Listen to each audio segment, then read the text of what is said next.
প্রধানমন্ত্রী নরেন্দ্র মোদীর বিদেশ সফরের খরচ নিয়ে নতুন করে শুরু হয়েছে রাজনৈতিক বিতর্ক। সংসদে বিদেশ মন্ত্রকের দেওয়া তথ্য অনুযায়ী 2021 সাল থেকে প্রধানমন্ত্রীর বিদেশ সফরের খরচ ধারাবাহিকভাবে বেড়েছে। 2021 সালে যেখানে এই খরচ ছিল 36 কোটি 32 লক্ষ টাকা, সেখানে 2025 সালে তা বেড়ে দাঁড়িয়েছে 180 কোটি 5 লক্ষ টাকায়।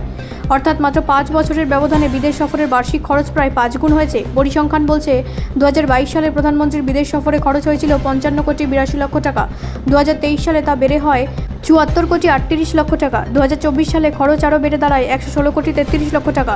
আর 2025 সালে সেই অঙ্ক পৌঁছে যায় 180 কোটি 5 লক্ষ টাকায়। ওই বছর প্রধানমন্ত্রী মোট 23টি দেশ সফর করেছিলেন। 2026 সালেও বিদেশ সফরের খরচ ইতিমধ্যেই 74 কোটি 59 লক্ষ টাকা ছুঁয়েছে। তবে জুলাই পর্যন্ত এই হিসাব প্রাথমিক। কয়েকটি সফরের চূড়ান্ত বিল এখনও মেটানো হয়নি। 2021 সাল থেকে 2026 সালে জুলাই পর্যন্ত হিসাব করলে প্রধানমন্ত্রীর বিদেশ সফরের মোট ব্যয় 550 কোটি টাকার গণ্ডি পেরিয়েছে। এই তথ্য প্রকাশ্যে আসতেই বিরোধীদের তরফে উঠেছে একাধিক প্রশ্ন।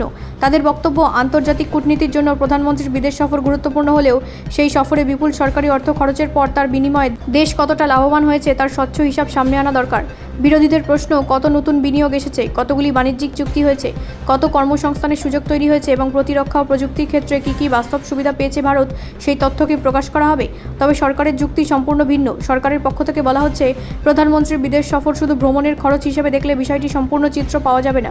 বিভিন্ন দেশের সঙ্গে কূটনৈতিক সম্পর্ক শক্তিশালী করা, বিনিয়োগ আনা, প্রতিরক্ষা সহযোগিতা, প্রযুক্তি, বাণিজ্য এবং আন্তর্জাতিক মঞ্চে ভারতের অবস্থান শক্তিশালী করার ক্ষেত্রে এই সফরগুলি গুরুত্বপূর্ণ ভূমিকা রয়েছে। রাজনৈতিক বিশেষজ্ঞদের মতে বিদেশ সফরের খরচ বৃদ্ধি নিজে থেকেই অনিয়মের প্রমাণ নয়। আসল প্রশ্ন হলো, এই বিপুল ব্যয়ের তুলনায় ভারতের দীর্ঘমেয়াদী কূটনৈতিক ও অর্থনৈতিক লাভ কতটা হয়েছে। ফলে এখন নজর থাকবে সরকার কি সফরভিত্তিক খরচের পাশাপাশি তার বাস্তব ফলাফলের বিস্তারিত হিসাব প্রকাশ করে। কারণ শেষ পর্যন্ত প্রশ্নটা শুধু বিদেশ সফরে কত টাকা খরচ হয়েছে তা নয়, দেশ সেই খরচের বিনিময়ে কী পেল সেটাই সবচেয়ে গুরুত্বপূর্ণ। ব্যুরো রিপোর্ট, রাষ্ট্রীয় প্রসার বাংলা।